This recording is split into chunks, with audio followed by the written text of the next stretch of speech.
तो इनका जो सरदार है नकली शेर, जो हमारे नागपुर में रहता है, तो शेर मार के जंगल पे कब्जा करने की भी रणनीति हमको आनी चाहिए। भाइयों, आप लोग उधर माता बहनों को बैठने दीजिए, उनको बैठने दीजिए आराम से।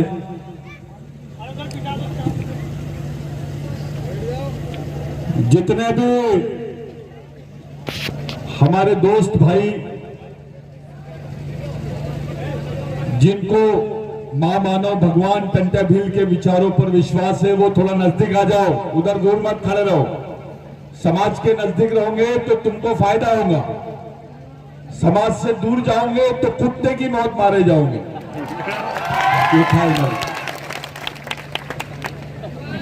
आप लोग बहुत सारी बातों पर आप लोगों ने चर्चा सुनी, बहुत सारे विषय आप लोगों के सामने आए। मैं कुछ अलग बात करना चाहता हूं। मैं एक सवाल आप लोगों से पूछना चाहता हूं, क्या आप भगवान टंटा भील के वंशज हो या नहीं? आपको भगवान टंटा भील पे विश्वास है या नहीं? अगर है तो मेरा एक सवाल का जवाब दो। सवाल यह है परमार जी, जितने बुद्धिजीवी हैं सब लोगों से मेरा सवाल है, मेरे से भी, अपने आप में भी मेरे लिए भी एक सवाल है कि जबलपुर के जेल के बाहर में, जेल में टंटा मामा को फांसी दी है, ऐसा ये लोग बोल रहे हैं। या फिर से सुनो अच्छे से मैं जो बता रहा हूं। हमारे भगवान को, हमारे बाप को इन्होंने ऐसा बताया कि जबलपुर की सेंट्रल जेल में फांसी दे दी है। दूसरी तरफ जब इनसे पूछा गया कि हमारे भगवान की लाश कहां है, उनकी बॉडी कहां है, उनका पार्थिव शरीर कहां है, तो इन्होंने बताया कि वो तो हमने गाड़ दिया। फिर कुछ लोग आए, उन्होंने बताया कि नहीं, इन्होंने तो वो पाताल पानी में टंटा मामा को फेंक दिया। भाइयों, पाताल पानी में भी टंटा मामा की कब्र नहीं है, जबलपुर के सेंट्रल जेल में भी टंटा मामा की कब्र नहीं है, नागपुर के सेंट्रल जेल में भी टंटा मामा की कब्र नहीं है। तो मेरा एक सवाल है, इस देश में गांधी की कब्र मिलती है, इस देश में सावरकर की कब्र मिलती है, इस देश में बाबा अंबेडकर की कब्र मिलती है, इस देश में डकैतों की कब्र मिलती है, इस देश में दलालों की कब्र मिलती है। टंटा मामा की कब्र क्यों नहीं मिली? कहां गया?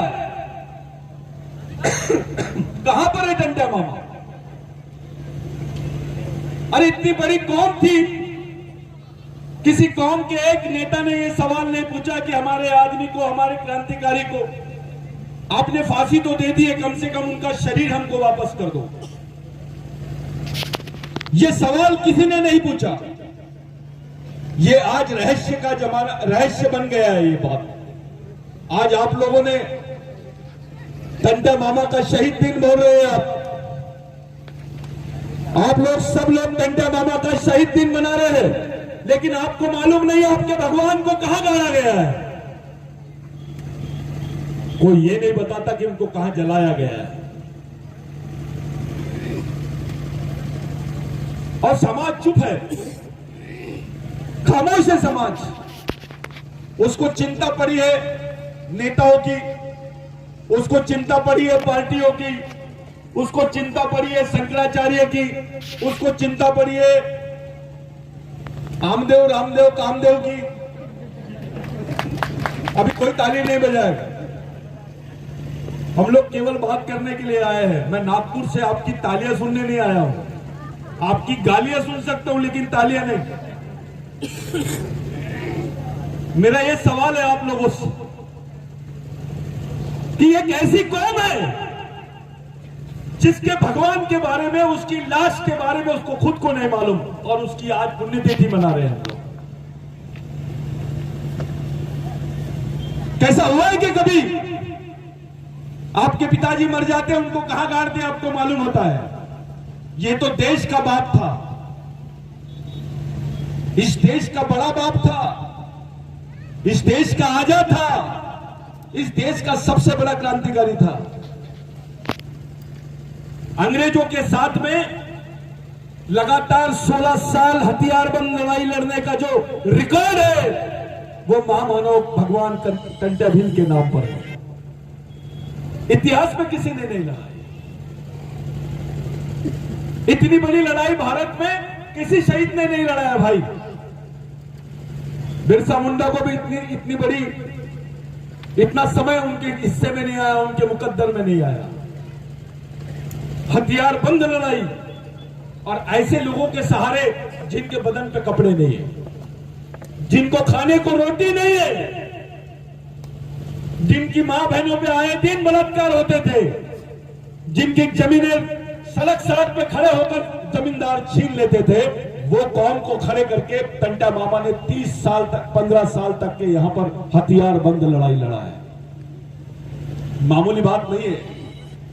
टंट्या मामा का नाम कोई शाहरुख खान का नाम नहीं है, कोई आमिर खान का नाम नहीं है, किसी भगवान का नाम नहीं है। ये भगवान का भी भगवान है। मैं आपसे पूछता हूं, मैं ऐसा क्यों बोल रहा हूं? हमारे लिए शंकराचार्य उतना महत्व का नहीं है, हमारे लिए कोई धर्मगुरु उतना महत्व का नहीं है। हमारे लिए ये लोग इसलिए महत्व के हैं क्योंकि आपके बदन पे कपड़े हैं, ये टंट्या मामा की देन है। आपके पास में जमीन है, ये टंट्या मामा की देन है। आपके पास में नौकरी है, ये भी टंट्या मामा की देन है। इस दुनिया में अगर भगवान है तो चलो किसी भी भगवान के पास, सुपरहिट भगवान के पास चलते हैं और उसको बोलते कि चलो ये बेचारे बेरोजगार आदिवासी बच्चे हैं, ये बेरोजगार हमारी मां बहनें जिनके बदन पे कपड़े नहीं है, जिनको खाने को रोटी नहीं है, इनका इंतजाम कर दो। भगवान की भी बस की बात नहीं है। जो बात भगवान के बस की नहीं थी वो टंट्या मामा ने करके बताया। आप अपने बाप से पूछो और उनके बाप से पूछो कि आपके पास जमीन कहां से आई। पहला सवाल, आपके पास जमीन कहां से आई और ये जमीन किसने दिया आपको? राम भगवान ने दिया, कृष्ण भगवान ने दिया, किसी और भगवान ने दिया? कौन से भगवान ने तुमको जमीन दिया, थोड़ा बताइए।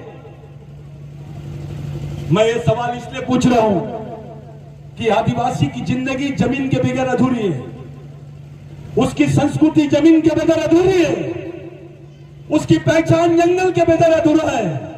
इसलिए उसको जल जमीन जंगल से देखने का, जल जमीन जंगल के जरिए देखने का जो तत्वज्ञान बिरसा मुंडा ने बताया है, वो तत्वज्ञान बुनियादी तौर पे टंट्या मामा का तत्वज्ञान है। मेरे भाइयों, मैं आप लोगों से पूछता हूं, आपको मालूम है आपको क्या बोलते थे पहले? गुनेगार जमात बोलते थे, गुनेगार जमात। गजानन दादा ने यहां पर आके बोला कि ये टंट्या मामा के डकैत कौम के लोग हैं, अब डकैती होंगे यहां पर। ये टंट्या मामा के पहले भी डकैत बोलते थे, टंट्या मामा कोई नहीं बोलते थे। वो तो क्रिमिनल ट्राइबल एक्ट था, उसमें बिल पास किया गवर्नमेंट ने कि जो लोग अंग्रेजों के खिलाफ में, जमींदारों के खिलाफ में, यहाँ के पंडितों के खिलाफ में बगावत कर रहे हैं, ऐसे लोगों को क्रिमिनल ट्राइबल बोला जाए, गुनेगार जमात बोला जाए। पूरे विश्व के आदिवासियों के इतिहास में ऐसा पन्ना कहीं नहीं मिलता है जहां पे ऐसा लिखा गया हो कि ये क्रिमिनल ट्राइब है, इसको मार दो, इसको मारने के बाद उसकी सजा नहीं होगी। इसको देखते थे गोली मारने की बात थी परमार दादा, याद रखो। किसी कौम के खिलाफ में यह कानून पास नहीं हुआ जो आदिवासियों के खिलाफ में हुआ है। उसमें से भील भिलाला बारेला, ये एक कौम है। मेरे को शर्म आ रही है भील भिलाला बारेला बोलने के लिए। मेरे को एक जन ने आते आते अभी एक सवाल पूछा, मैं चाय की दुकान पे खड़े रहा नागपुर से जब निकला था। अरे भाऊ बोले कहां जा रहे? मैंने बोला यार भगवान टंट्या भील की पुण्यतिथि है, वहां जा रहा हूं। अरे भील समाज का बहुत बड़ा मेला होगा बोले वहां पर। तो मतलब हाउ, तो ये समाज कैसे एक जगह आएगा बोले? इस समाज की प्रॉब्लम क्या है? इतनी बड़ी लड़ाई लड़ रहा है, कोई फिलिस्तान की मांग कर रहा है, कोई फलाने इसकी मांग कर रहा है। मैंने बोला कोई मांग नहीं, एक ही मंत्र है, सिर्फ एक ही मंत्र। अपने दिल से भील भिलाला बारेला का अलगाव निकाल दो। ये एक ही खून के लोग हैं, एक ही डीएनए है इनका। ये जो आप लोग आपस में जातिवाद करते हैं ना, ये बीमारी की जड़ है। इसको मर्दानगी नहीं बोलते, इसको सामाजिकता नहीं बोलते, इसको जातिवाद बोलते, इसको ब्राह्मणवाद बोलते हैं। तो मेरे भाइयों, मैं ये बताना चाह रहा था कि आपके लिए किस व्यक्ति ने जमीन दिया, ये बड़ी बात है या नहीं? बोलिए, मोदी जी को जमीन देते क्या? हमारे मामा जी को बोलो, यहां के मुख्यमंत्री मामा है और हमारा भी एक मामा है। कौन सा मामा असली है अभी तय हो जाएगा। एक आदिवासियों की जमीन, आदिवासियों को जमीन देने वाला मामा है और एक आदिवासियों की जमीन लेने वाला मामा है। आपको कौन सा मामा होना? असली होना कि नकली होना? जब असली होना तो उसके लायक बन जाओ, क्योंकि जिसमें टंट्या मामा का खून है, जो टंट्या मामा के वंश का आदमी है, वो डरपोक नहीं है। जो टंट्या मामा के खून का आदमी है, वो बेईमान नहीं है। जो टंट्या मामा के विचारों का आदमी है, वो सामाजिक आदमी है, वो राजनीतिक आदमी नहीं है। आप किसी भी पार्टी में रहो, पहले तो आपका समाज है। आपको किसी ने पूछा पार्टी बड़ी कि समाज, क्या जवाब दोगे आप? समाज। तो वो समाज है कहां? किस हाल में है? आधे इधर भग रहे, टंट्या मामा के लगते जिगर आधे इधर आधे उधर। ये कार्यक्रम नहीं होगा। अरे आप किस आदमी की औलाद है भाई? पूरे देश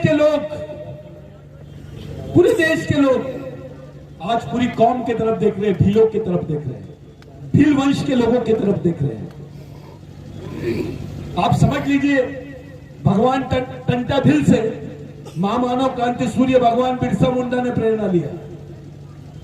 टंट्या भील से बाबूराव शेरमाके ने प्रेरणा लिया।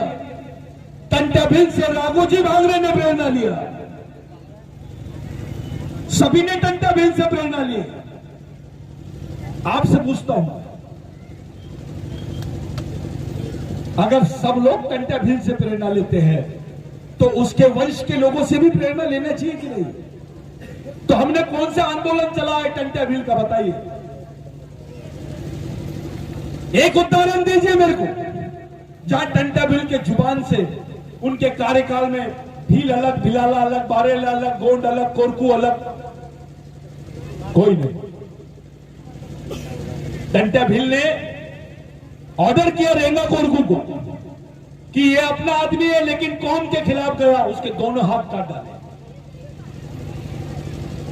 मैं आपको इसलिए बताना चाहता हूं क्योंकि उनकी पुण्यतिथि में आप लोग आए हैं, आप लोग उनके शहीद दिन पर आए हैं। ये मामूली आदमी नहीं है, ये भगवान का भी बाप है। इसको आप लोग हल्के से मत लीजिए। आपके जीवन में जो दुख है, जो तकलीफ है, समाज में जो एकता नहीं है, लोग हमारा जो शोषण कर रहे हैं, लोग हमारी मां बहनों की इज्जत इसलिए लूट रहे हैं क्योंकि हमने टंट्या मामा के विचारों को छोड़ दिया।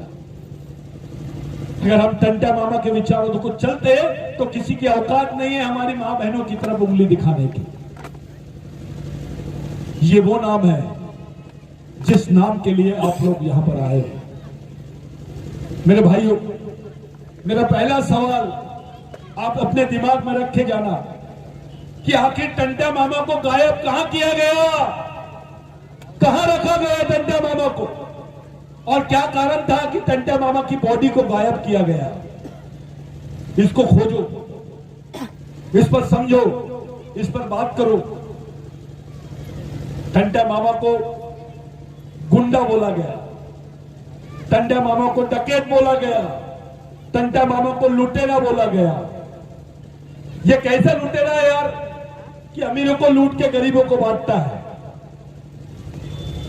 ये लुटेरा है जो गरीबों की जमीन उसको वापस दिलाता है, वो लुटेरा है जो किसी गरीब को उसके मजबूरी के लिए, उसके काम के लिए, उसके शादी के लिए, उसके पढ़ाई के लिए, उसके जीने के लिए उसको साधन देता है, वो डकैत है। ये साले टंटा मामा को बदनाम करने की चाल है। ये जानते थे कि इस जमीन का सच्चा भगवान टंटा मामा है, ये जानते थे, और आज भी वही कोशिश चल रही है। टंटा मामा को गुजर गए कितने साल हो गए आज, कितने साल हो गए, 150 साल से भी ज्यादा, कितने 131 साल बाद हमको अपना भगवान याद आया है। अपने बाप को पूछ रहे हैं, 131 साल बाद हमको समझ में आ रहा है हम किसकी औलाद है। लोग टंटा मामा को फोटो लगाने के लिए डरते थे, अरे मेरे को डकैत बोलेगा, और ये अधिकतर पढ़े लिखे लोग करते थे। मैंने पढ़े लिखे लोगों को बताना पड़ा कि भैया अबे पहले एक एक्ट था, उस एक्ट का नाम था हेरिडिटरी एक्ट। गुनहगार का बच्चा गुनहगार, क्रिमिनल ट्राइब का बच्चा क्रिमिनल ट्राइब, ये एक्ट था।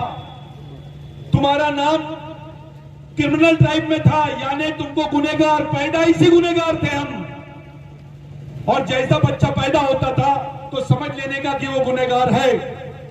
तो साथियों, गवर्नमेंट सर्विस में अगर आपके ऊपर कोई केस है तो नौकरी लगती क्या? हाँ या नहीं बोलो?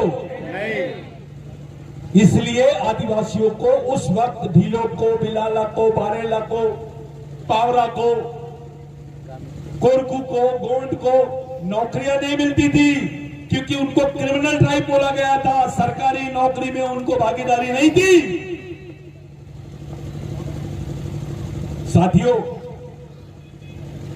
ये मैं क्यों बता रहा हूं आपको, क्योंकि आपके दिमाग में रहना चाहिए। बहुत लोगों को गलतफहमी है कि वो कैसे उसको आरक्षण मिला है, इसकी पार्श्वभूमि आपको समझना पड़ेगा। टंटा मामा ने, रेंगा कोरकू उनके सबसे वफादार आदमी थे। रेंगा कोरकू गए टंटा मामा के पास कि भगवान, पूरे टंटा मामा के जितने सैनिक थे वो उनको भगवान बोलते थे, और टंटा मामा अपने सैनिकों को मालिक बोलते थे। मालिक ये बहुत बड़ा वर्ड होता है। टंटा मामा अपनी कौम को मालिक बोलते थे, मैं बताऊंगा। पहले ये बात समझ लीजिए, जब रेखा कोरकू ने बोला कि भगवान अपने को यहां पर गवर्नमेंट सर्विस नहीं मिलेगी, होलकर के जमाने की बात कर रहा हूं मैं, जब अंग्रेजों का और होलकर साम्राज्य का, राज्य का यहां पे राज चलता था, अपने को गवर्नमेंट सर्विस नहीं मिलेगी, सरकार में नौकरियां नहीं मिलेगी, क्योंकि अपने आगे गुनाहगार लिखा हुआ है। टंटा मामा पढ़े लिखे नहीं थे, लेकिन मेंदू से 200 पढ़े लिखे को एक जगह समझा सकते थे 2 ही मिनट में, इतनी ताकत थी उनमें। तो टंटा मामा ने बोला रेंगा कोरकू को कि ठीक है, 1-2 दिन रुक जाओ। देखिए, शहीद दिन मना रहे हम। आज का दिन कौन सा दिन होना चाहिए मैं बताता हूं आपको। रेंगा कोरकू को बोला टंटा मामा ने कि रुक जाओ, कल बात करेंगे इसको। दूसरे दिन टंटा मामा के पास रेंगा कोरकू गए। क्रांतिवीर रेंगा कोरकू जब उनके सामने गए तो टंटा मामा को बोले, भगवान आप वो सवाल आपको याद है कि नहीं? तो टंटा मामा ने बोला, यस मेरे को याद है, क्या किया जाए?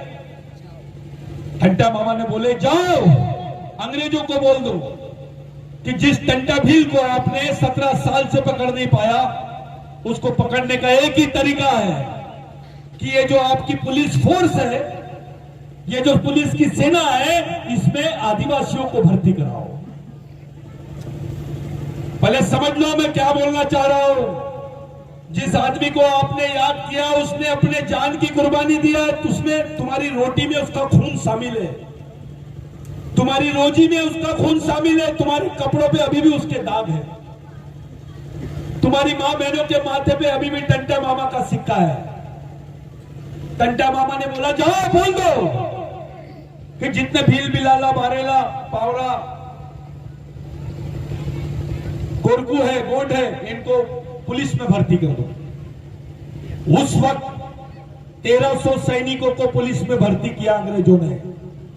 ये बात तो मान ली कि अगर टंटा मामा को पकड़ना है तो आदिवासी ही अफसर होना चाहिए, जैसे अभी सरकार कर रही है। गढ़चिरौली में, बस्तर में पुलिस वाला भी आदिवासी और नक्सलवादी भी आदिवासी। गोली किधर से भी चलेगी, मरेगा कौन? यही रणनीति उस वक्त आई। जब ये बात टंटा मामा ने बोला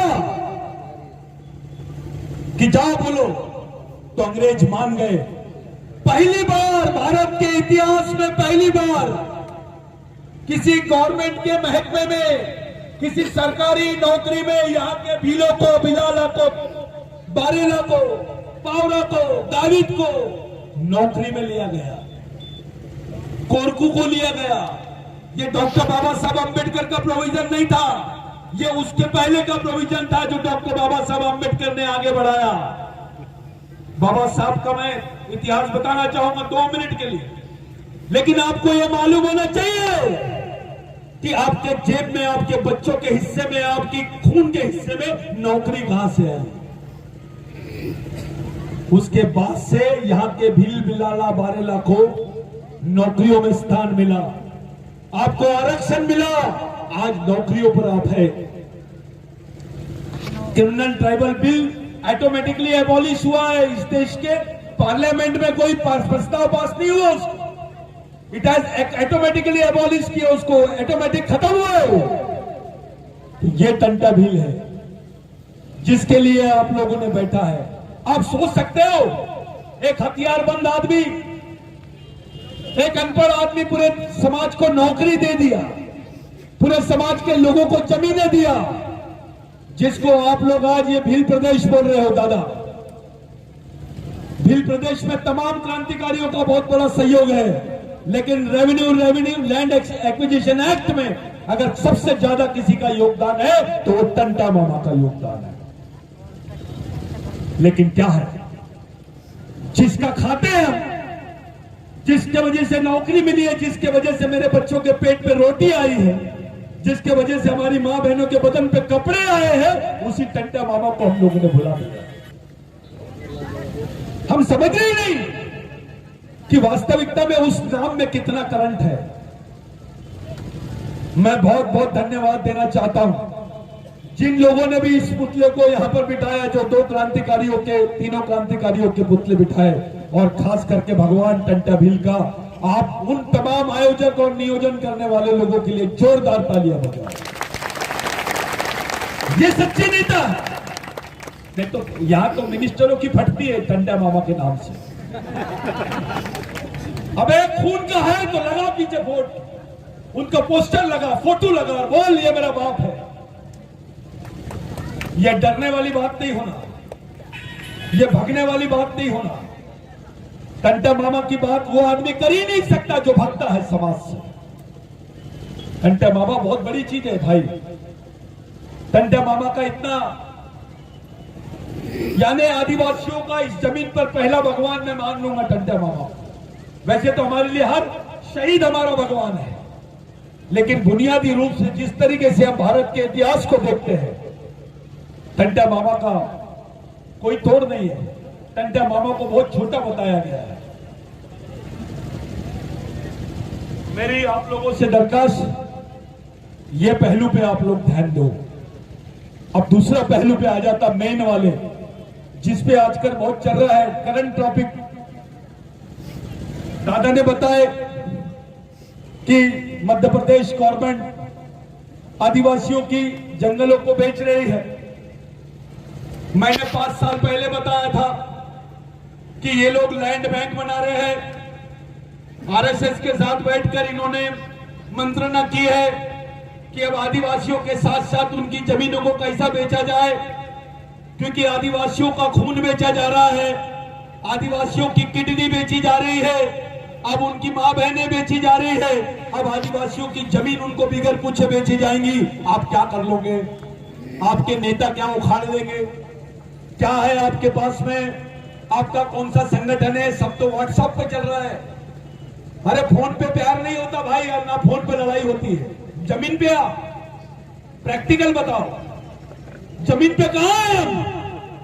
हमारे लोग संगठन भी चला रहे हैं तो व्हाट्सएप का बहुत ज्यादा सहारा लेते हैं। अरे अपने दुश्मन को बताता है क्या तू क्या कर रहा है? अरे लड़ने की एक अलग राजनीति होती है, उसकी अलग रणनीति होती है। वो रणनीति अपने दुश्मन को बताई नहीं जाती मेरे भाई। अपनी संगठन की शक्ति का प्रदर्शन मत करो, अपनी संगठन की शक्ति को छुपाओ। जितना छुपाओगे उतनी मजबूत बनेगी। अंडरग्राउंड काम करना शुरू करो, एक नए सिरे से शुरू करो। मैं ये बकबक बात वो मेरे को जमता नहीं। सीधी बात करो।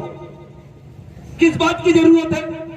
हम देख रहे हैं हमारा नेता बीजेपी में भी रहेगा तो उसका सम्मान नहीं होता है, हमारा नेता कांग्रेस में भी रहता है तो उसका सम्मान नहीं होता है, हमारा नेता किसी भी पार्टी में रहता है तो उसका सम्मान नहीं होता। इसलिए नहीं होता क्योंकि उसके समाज का सम्मान नहीं होता है, इसलिए नहीं होता क्योंकि उसके समाज के शहीदों का सम्मान नहीं होता है।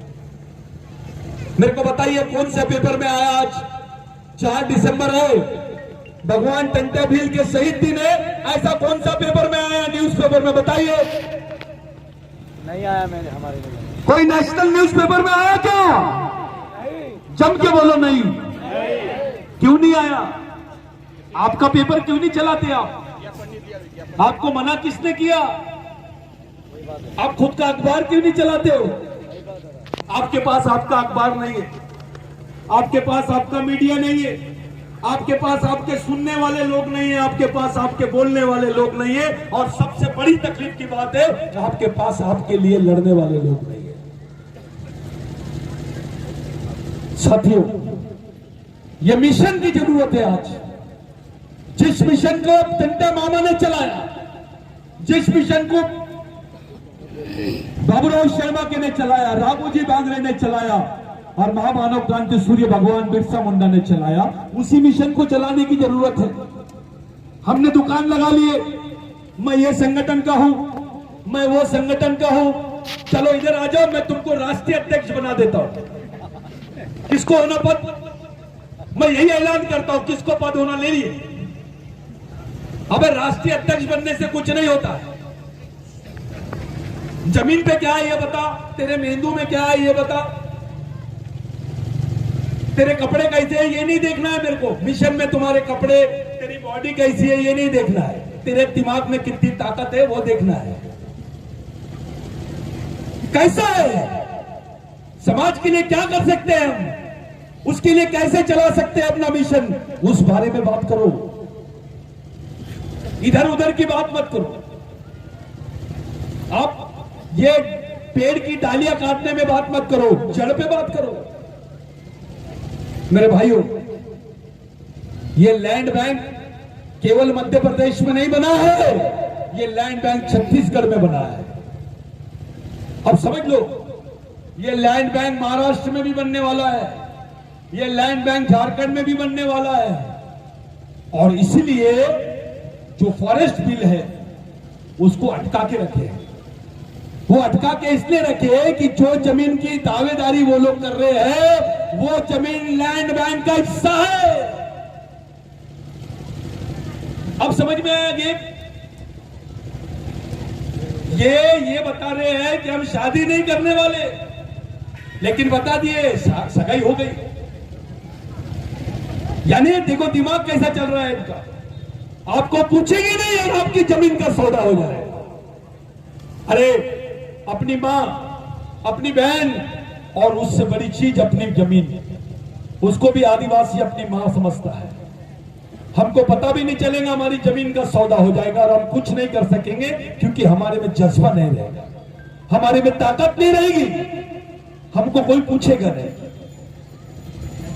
दादा, मैं सब लोगों से रिक्वेस्ट करता हूं, एक बोलता है मेरे को गोंडवाना होना, गोंडवाना राज्य की बात करता है, एक भिलिस्तान की बात करता है, एक नॉर्थ ईस्ट की बात करता है, एक कोई और नागालैंड की बात कर रहा है। मैं इन बातों से सहमत नहीं हूं। मैं उनको खुला इन्विटेशन देता हूं, या तो मेरे को समझा दो या तो समझ लो।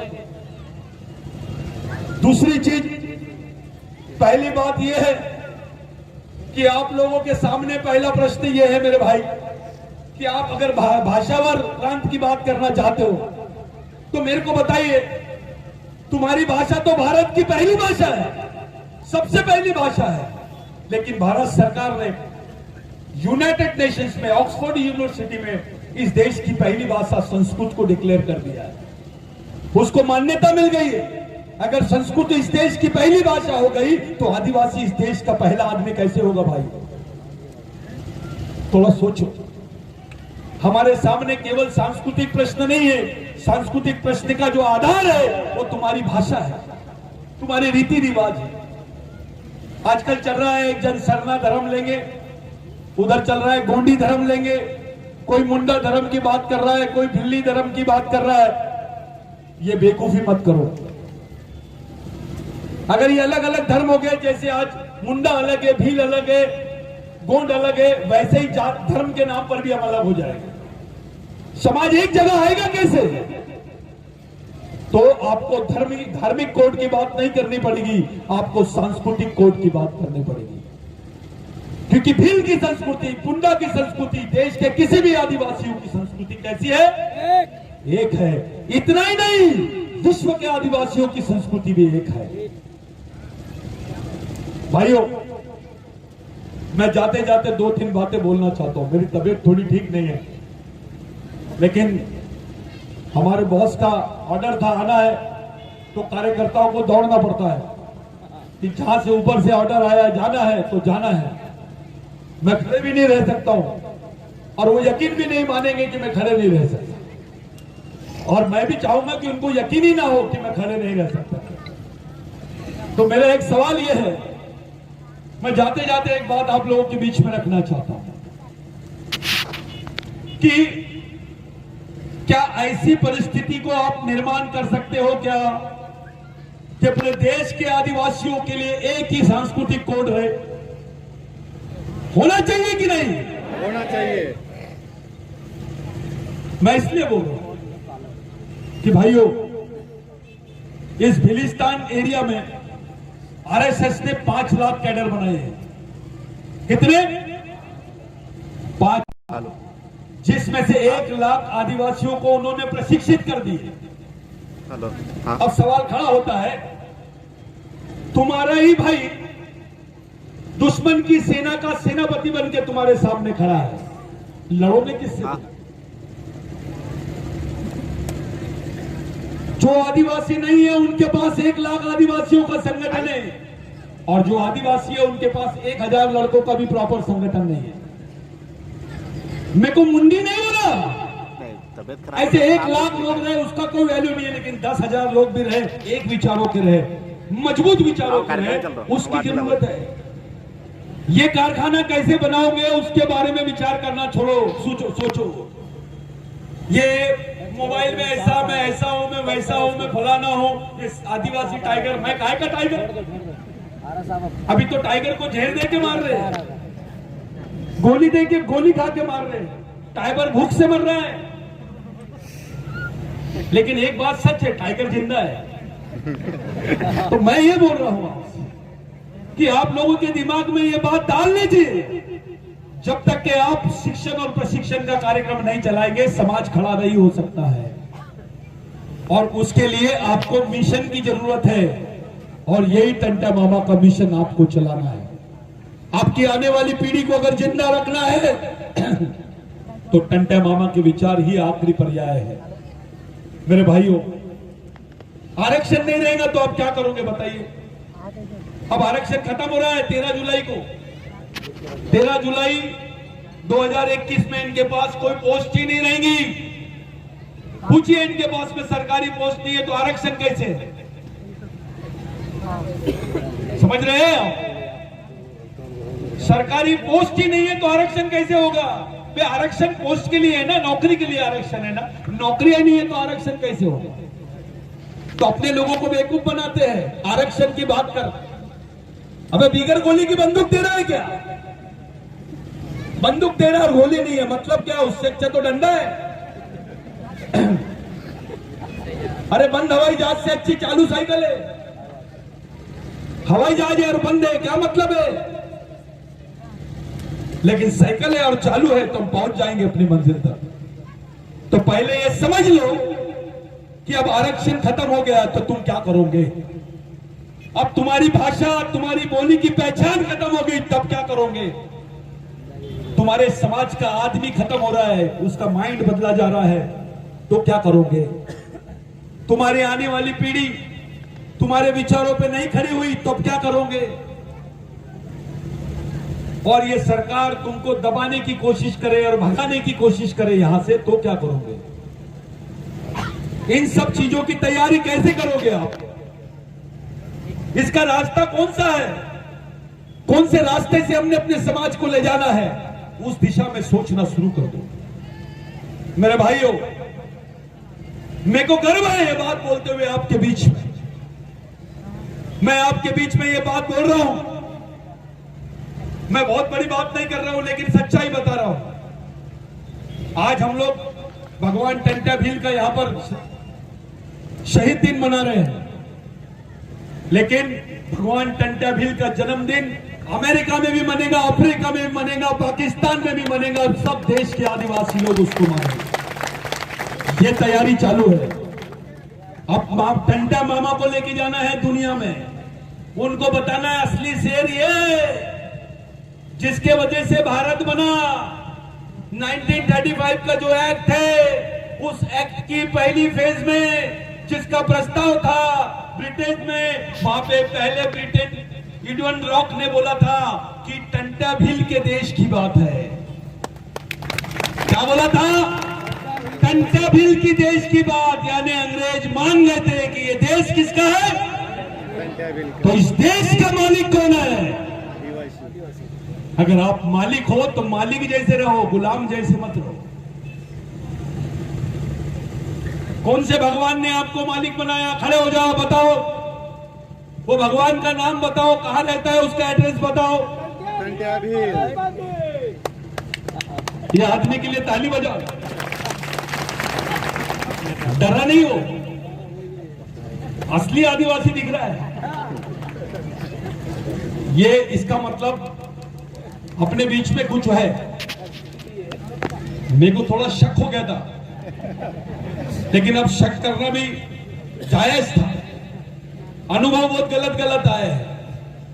कुछ लोगों ने जब टंटा मामा का 26 जनवरी को जन्मदिन मनाए तो कुछ लोगों ने बोले कहां से ला लिए यार ये डेट ऑफ बर्थ, ये कहां से हैप्पी बर्थडे मना रहे तुम? टंटा मामा का हैप्पी बर्थडे। मैं बोला टंटा मामा नहीं, ये देश का ग्रैंडफादर है, ये भारत का ग्रैंडफादर है, ये राष्ट्रपिता नहीं है, राष्ट्र का आजा है, बाप का बाप आजा। और हमने साबित करके बताया। और आपको खुशी होगी, 2-3 महीने में पार्लियामेंट के बजट सेशन में आपको भगवान टंटा भील का पार्लियामेंट में पुतला लगना चाहिए, इसका प्रस्ताव आ जाएगा। ये बात 26 जनवरी को इंदौर में हुई थी, उसका प्रस्ताव आ गया। अब टंटा भील पे एनसीईआरटी और एंथ्रोपोलॉजिकल डिपार्टमेंट काम करेगा और पहली पिटीशन हम दाखिल करेंगे कि टंटा भील की बॉडी कहां है, बताइए। जब इस देश में सुभाष चंद्र बोस के बारे में बात चल सकती है, जब सुभाष चंद्र बोस के रहस्यमय मौत के बारे में बात हो सकती है, तो टंटा भील के रहस्यमय मौत के बारे में बात क्यों नहीं हो सकती है? हो सकती है कि नहीं? होना चाहिए। दम से बात करो, पूछो आखिर टंटा भील को मारा गया कि उसकी बॉडी को ब्रिटेन में लेके गए या किसी को सौंप दिया गया? भाइयों, इस बात को अच्छे तरीके से आप लोग समझ लीजिए कि आपको सामाजिक लड़ाई लड़नी है, आपको सांस्कृतिक लड़ाई लड़नी है, आपको आर्थिक लड़ाई लड़नी है, अपने बाल बच्चों को तैयार करना है। जितनी माता बहनें हैं, मैं आपको बताना चाहता हूं कि टंटा बिल का अगर आप नाम ले रहे हो तो जेल जाने के लिए तैयार हो जाओ, अपने बाल बच्चों के लिए लड़ने के लिए तैयार हो जाओ, अपने बाल बच्चों की लड़ाई लड़ने के लिए तैयार हो जाओ। शर्माओ मत अगर सही में टंटा भील की औलाद है तो। आपको मालूम है टंटा मामा के साथ में 100 महिलाओं ने 11 घंटे तक के अंग्रेजों के खिलाफ में लड़ा था। कितने घंटे तक? और उनके पास हथियार थे, इनके पास तीर कमान। तीर कमान से 11 घंटे तक लड़ना यह मामूली बात नहीं है। यानी उस वक्त टंटा मामा ने अपनी महिलाओं को भी फोर्स में शामिल किया, उनको भी सेना का हिस्सा बनाया। आज एक बहुत महत्वपूर्ण दिन है भाइयों आपके लिए। आज शपथ लेके जाइए। मैं ये बात से सहमत हूं।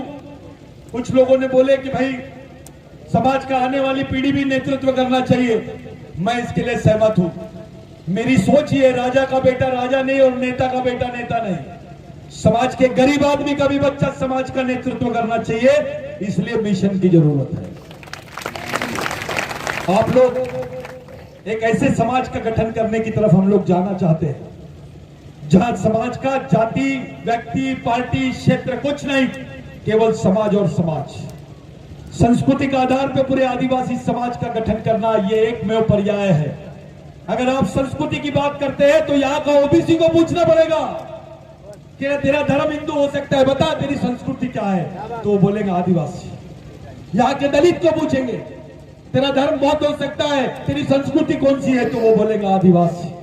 यहाँ के मुसलमान को पूछिए आप, तेरा धर्म इस्लाम है, तेरी संस्कृति कौन सी है, तो वो बोलेगा आदिवासी। यहाँ के और भी लोगों को पूछिए, वो बताएंगे उनकी संस्कृति आदिवासी। यानी इस देश में घर वापसी का आंदोलन शुरू हो जाएगा। अल्पसंख्यक आदिवासी बहुसंख्यक आदिवासी में तब्दील हो जाएंगे। आपकी ताकत बढ़ेगी। आप कल्चरल लैंग्वेज करो। मैंने बार बार बताया, किसी नेता के घर से आदिवासियों का मुक्ति का रास्ता नहीं निकलता है, लेकिन टंटा मामा के घर से निकलता है। मेरे भाइयों, गांव गांव में इस आंदोलन को ले जाओ, गांव गांव में इस बुनियाद को खड़ी करो, गांव गांव में बताओ, बच्चे बच्चे को सिखाना है, आदिवासी को बचाना है। अपने बच्चों को तैयार करो, अपने आने वाली पीढ़ी को तैयार करो।